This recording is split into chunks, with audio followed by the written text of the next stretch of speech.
नमस्कार साथियों, स्वागत है आप सभी का YouTube के द कॉन्सेप्ट चैनल पर। साथियों, आज के सेशन में हम विभिन्न क्षेत्रों में दिए जाने वाले उन सभी पुरस्कार के बारे में पढ़ेंगे जहां से एग्जाम में क्वेश्चन बनने की संभावना काफ़ी अधिक बनी रहती है। तो चलिए सेशन की शुरुआत करते हैं। जैसा कि मैंने बताया कि आज के सेशन में विभिन्न पुरस्कार और इन पुरस्कारों को किन किन क्षेत्रों में व्यक्ति या नागरिकों के उत्कृष्ट कार्य के प्रोत्साहन हेतु सरकार द्वारा प्रदान किया जाता है से जुड़े हुए जितने भी एग्जाम ओरिएंटेड पॉइंट्स है उसको कवर करेंगे। तो सबसे पहले हम देखते हैं कि विज्ञान के क्षेत्र में कौन कौन सा पुरस्कार प्रदान किया जाता है सरकार द्वारा। तो विज्ञान के क्षेत्र में दो महत्वपूर्ण पुरस्कार दिया जाता है और उन दो महत्वपूर्ण पुरस्कारों का नाम हो जाता है आपको कलिंग पुरस्कार और भटनागर पुरस्कार। तो ध्यान में रखेंगे कि विज्ञान के क्षेत्र में कौन कौन सा पुरस्कार प्रदान किया जाता है, कलिंग पुरस्कार और भटनागर पुरस्कार। अब देखते हैं कि साहित्य के क्षेत्र में सरकार द्वारा नागरिक के उत्कृष्ट कार्य के प्रोत्साहन हेतु कौन कौन से पुरस्कार दिए जाते हैं और उन पुरस्कारों का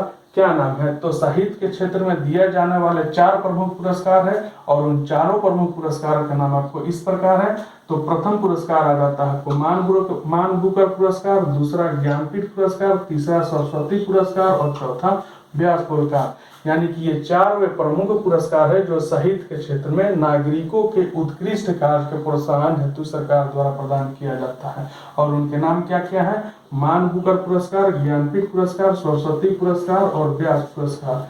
तो ये 4 ही पुरस्कार है जो साहित्य के क्षेत्र में प्रदान किए जाते हैं। अब देखते हैं कि पत्रकारिता के क्षेत्र में सरकार द्वारा कौन सा सर्वश्रेष्ठ पुरस्कार नागरिकों के उत्कृष्ट कार्य के प्रोत्साहन हेतु प्रदान किया जाता है। तो पत्रकारिता के क्षेत्र में दिया जाने वाला सबसे प्रमुख और महत्वपूर्ण पुरस्कार है जिसका नाम है आपको पुलित्जर पुरस्कार। तो आप लोग इसे ध्यान में रखेंगे कि पत्रकारिता के क्षेत्र में कौन सा पुरस्कार प्रदान किया जाता है, पुलित्जर पुरस्कार। अब फिल्म के क्षेत्र में दिए जाने वाले 2 महत्वपूर्ण पुरस्कार है जिसके नाम है आपको ऑस्कर पुरस्कार और दादा साहब फाल्के पुरस्कार। यानी कि ऑस्कर पुरस्कार और दादा साहब फाल्के पुरस्कार फिल्म के क्षेत्र में प्रदान किया जाने वाला सबसे बड़ा पुरस्कार है।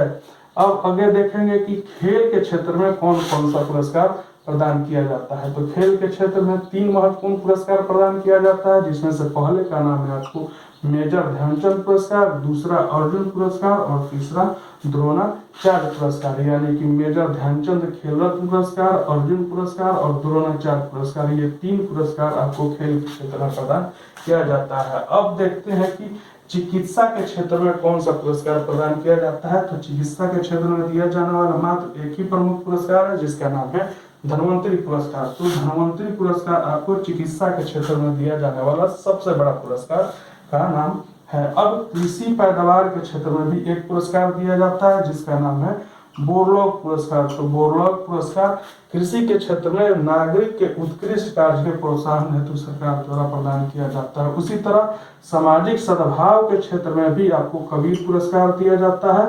तो कबीर पुरस्कार हो गया आपको सामाजिक सद्भाव के क्षेत्र में। अगर कोई भारतीय नागरिक या किसी राज्य का नागरिक अपना सर्वश्रेष्ठ योगदान देता है तो उसके प्रोत्साहन हेतु सरकार द्वारा कबीर पुरस्कार प्रदान किया जाता है। अब भारतीय दर्शन, संस्कृति और कला के क्षेत्र में दिया जाने वाला सबसे बड़ा पुरस्कार है शंकर पुरस्कार। तो ध्यान रखेंगे कि शंकर पुरस्कार भारतीय दर्शन, संस्कृति और कला के क्षेत्र में दिया जाने वाला सबसे बड़ा पुरस्कार है।